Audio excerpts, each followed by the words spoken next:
Alright, so how's everyone doing today? Good. Doing good. Alright, so my topic is performance-enhancing drugs in Major League Baseball. And my main question is, should we legalize PEDs? And I believe that the answer is yes. Now, according to Fact Monster, baseball has been around since around the Civil War ended. And there's been much debate upon whether or not performance-enhancing drugs are a good thing, whether or not they're a bad thing, what they do for the game. But I think we should do them. I think they would benefit the players. I think they would be everything more regulated than what it is right now. And I think a lot of money would be saved by not testing the players. So to my first point, they would help the players have less injuries.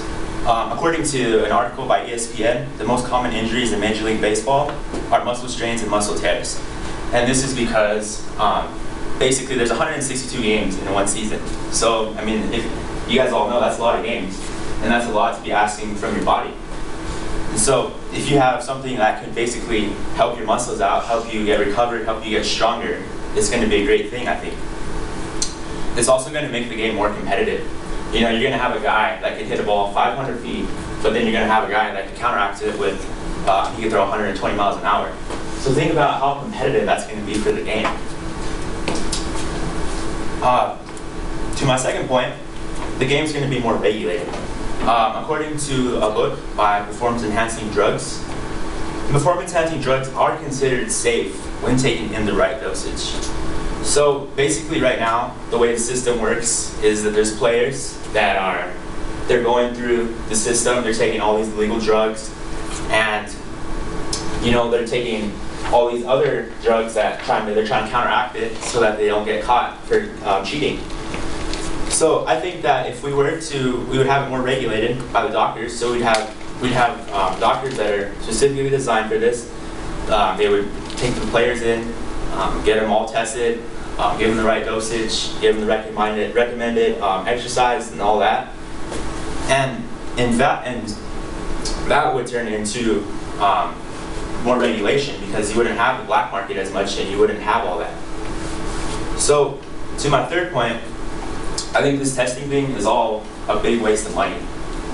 According to an article by US Today, it costs about $400 to test a player in Major League Baseball right now. So there's over 10,000 players in the MLB. So if you do the math, that's over $4 million that could be saved from this. And this money that they're using, that they could be saved, basically they could be using in other programs, which I think would be a great thing. I just think that a lot of people say, well, steroids are bad, they do for the game. You know, that's not the fact. If you guys remember, we're all pretty young, but in 1997 there was the home run race. It was between Sammy Sosa and Mark McGwire, and these players basically they hit about like 70 home runs, I think, something like that. And people were just going wild. You know, it was just amazing. People wanted to be there. The stadium was electric. So I mean, what's so bad about drugs? You know, people, they go to see the game. I mean, that's an awesome thing. So, as you can see, drugs are a great thing for Major League Baseball, and I think we should do them. Thank you.